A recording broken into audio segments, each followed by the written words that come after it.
आप सबका यहाँ बहुत बहुत स्वागत। पिछले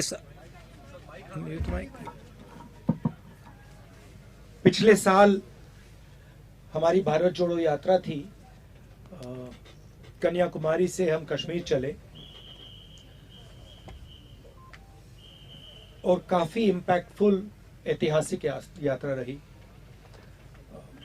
उसके बाद काफ़ी लोगों ने हमें कहा कि कन्याकुमारी से कश्मीर अगर यात्रा की है तो वेस्ट से ईस्ट या ईस्ट से वेस्ट भी होनी चाहिए, और काफ़ी सजेशंस आए। तो एंड में कांग्रेस पार्टी ने डिसीजन लिया कि हमें ईस्ट से वेस्ट यात्रा करनी चाहिए। ये यात्रा न्याय यात्रा है, भारत जोड़ो न्याय यात्रा। इसका लक्ष्य सामाजिक न्याय, आर्थिक न्याय, राजनीतिक न्याय का है, मुद्दे उठाने का है। मणिपुर में हमने ये यात्रा शुरू की। इसके पीछे सोच थी क्योंकि मणिपुर के साथ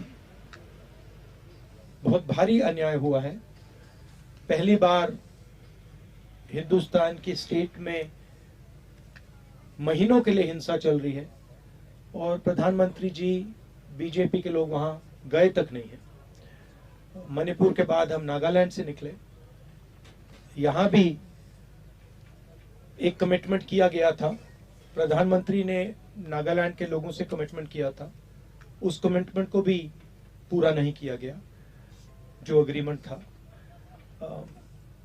तो ये यात्रा महाराष्ट्र तक जाएगी।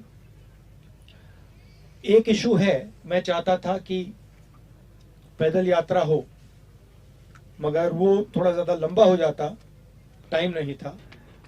तो ये हाइब्रिड यात्रा है, मगर हमारी कोशिश रहेगी कि ज्यादा से ज्यादा टाइम हम जहां भी पैदल चल सकें हम पैदल चलें।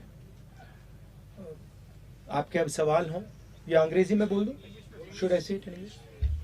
Last year we did a Bharat Jodo Yatra from Kanyakumari to Kashmir, which was a very impactful, successful yatra.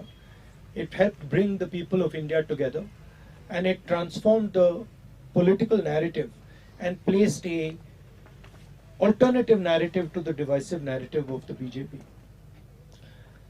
We've decided to do a similar yatra from east to west.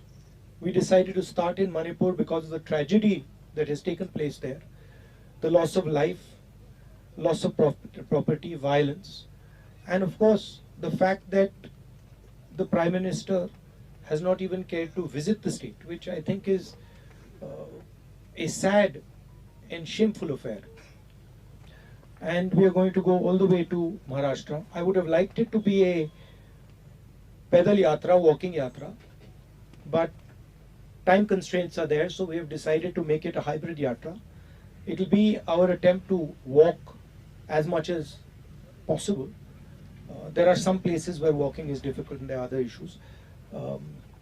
But the idea behind the Nyaya Yatra is to fight for justice, to raise the issue of justice, social, political and economic justice. And each state has its own characteristics, so to raise state-specific issues. Nagaland itself had been given a commitment by the Prime Minister 9 years ago, which has been broken, which has not been completed. And that is something that many people in Nagaland have told us, mentioned to us, that look, the Prime Minister had committed certain things